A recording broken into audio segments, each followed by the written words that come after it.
Welcome to a place where hearts unwind, infinite threads that gently bind, love and compassion in every line. Together we rise through space and time. Welcome back to Infinite Threads. I'm your host, Bob. There are days, maybe even whole seasons, when the world feels cold. Cold in its tone, cold in its silence, and cold in its cruelty. You watch people pass by without looking. You see pain met with indifference. You hear laughter that sounds more like mockery. And deep inside, you begin to wonder if you're the strange one for still caring, for still aching, for still being warm in a place that seems to reward distance, hardness, and detachment. But today, I want to talk to the ones who are still made of warmth.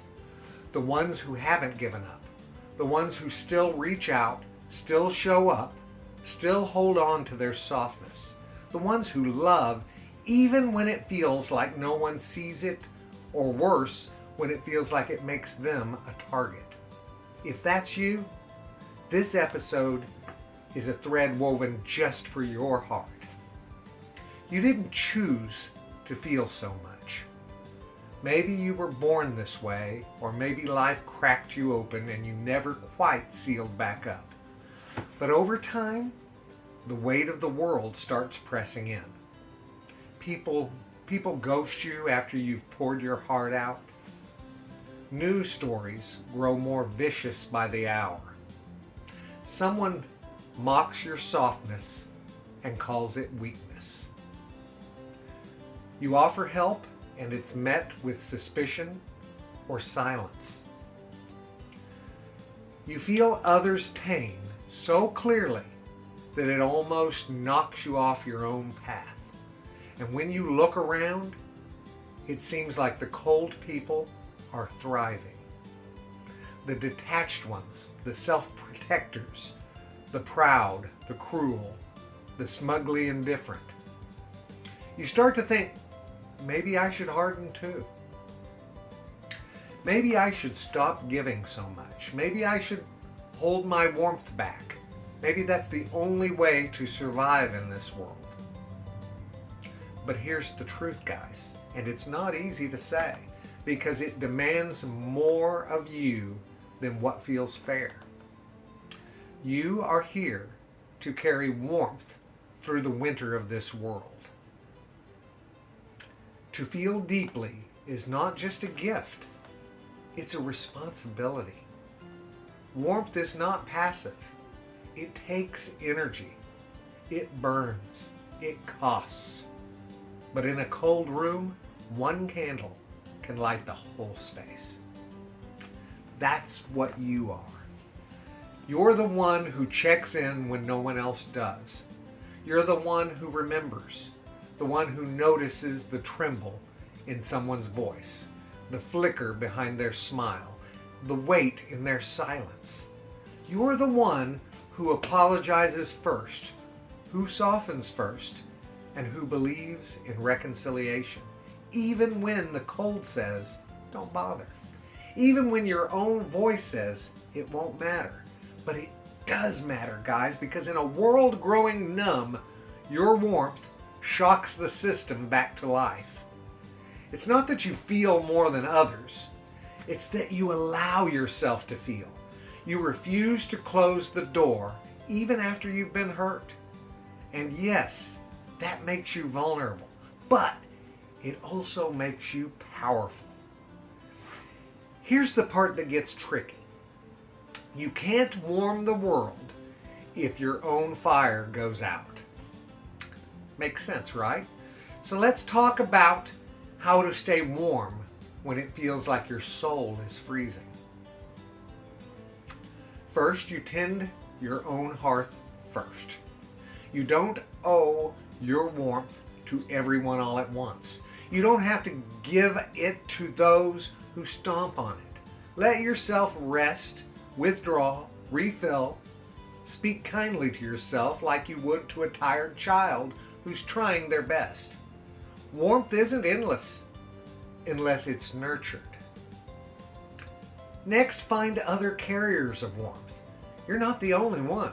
Believe me, there are others who feel too much, cry at commercials, talk to animals, hold the door even when no one says thanks. Find them. Encourage them. Build fires together. You'll know them when you meet them. It'll feel like coming home. Next, remember, cold is contagious, but so is warmth. If enough of us stay warm on purpose, by choice, through the ache, we thaw things that seemed permanently frozen. A friend opens up for the first time in years. One example. A hardened parent says, "I love you." A stranger starts to trust again. Or a bitter soul decides not to pass the pain forward. Don't underestimate the ripple of a kind word. Don't dismiss the quiet power of staying soft. You were never the problem. You were always the cure, guys. Sometimes you wonder if you care too much, if you love too deeply, if you feel too strongly. But what if that's exactly what the world needs more of?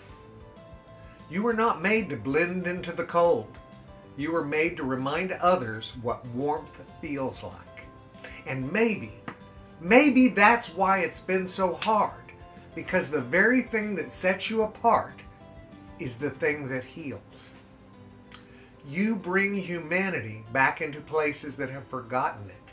Your laugh softens someone's guard. Your tears give others permission to cry.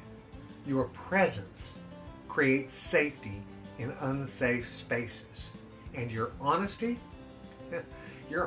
melts armor, and your compassion rewrites someone's belief that love doesn't exist. You're not too much. You are not naive. You are not foolish for still believing in good things. You are the evidence that love hasn't given up on us. So do all of you carrying warmth through a frozen world. I see you and I love you. Keep going. Not because it's easy. Not because everyone deserves it. But because you deserve to remain whole. Don't let the cold convince you to betray yourself. Don't let the pain convince you to numb.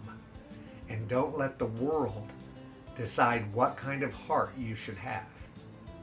Stay warm, stay bright, and stay real. And if ever you need a place to come back to, remember this. This thread is for you. Always has been and always will be. You are the warmth, you are the light, and you are not alone. I love you guys very, very much. And you know what I need you to do. Go out and pass that on, okay? Later, Gators. Bye-bye.